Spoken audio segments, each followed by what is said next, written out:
The sun dipped low on the horizon, casting a golden hue over the small town of Maplewood. The streets were quiet, save for the occasional rustle of leaves in the autumn breeze. It was a town where everyone knew everyone, and life moved at a pace that allowed for moments of reflection and connection.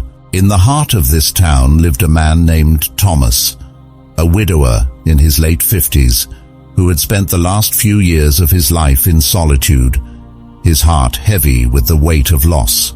Thomas had once been a vibrant man, full of life and laughter, but the passing of his wife, Margaret, had left a void in his life that seemed impossible to fill. They had shared a love that was the stuff of legends, a love that had weathered the storms of life and emerged stronger with each passing year.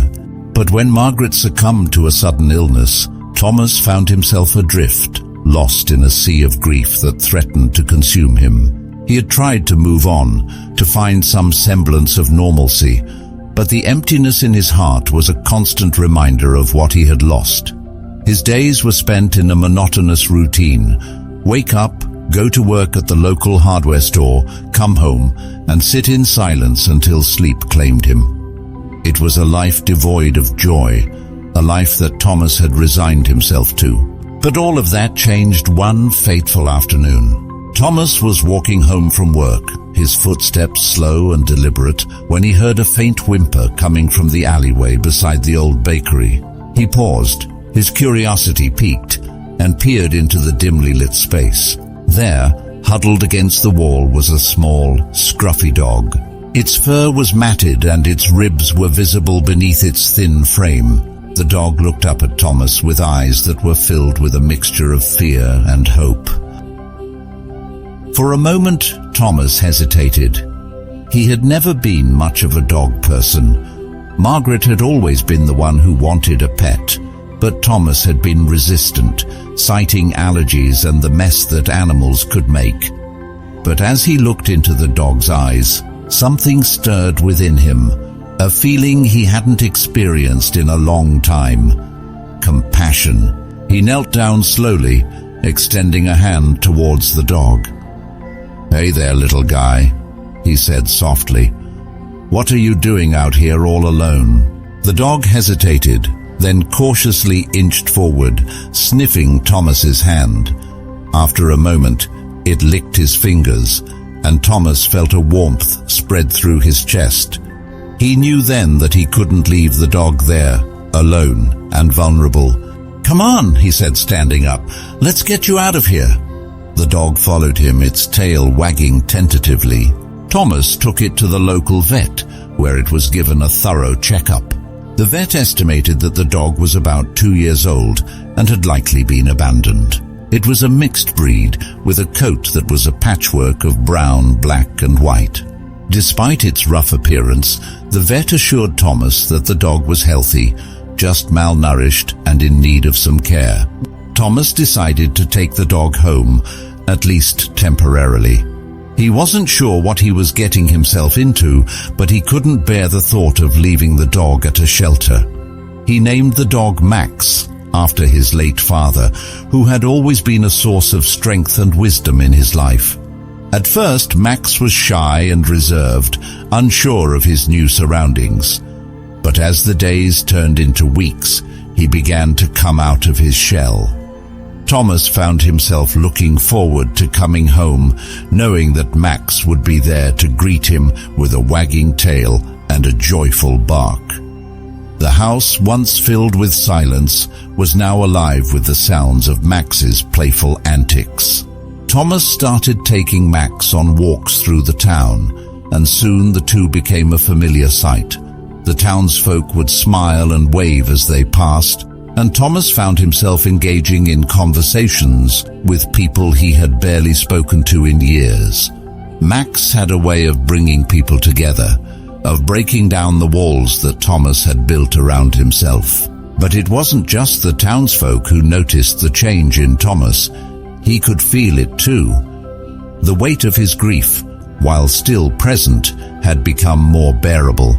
Max had given him a reason to get out of bed in the morning, a reason to smile.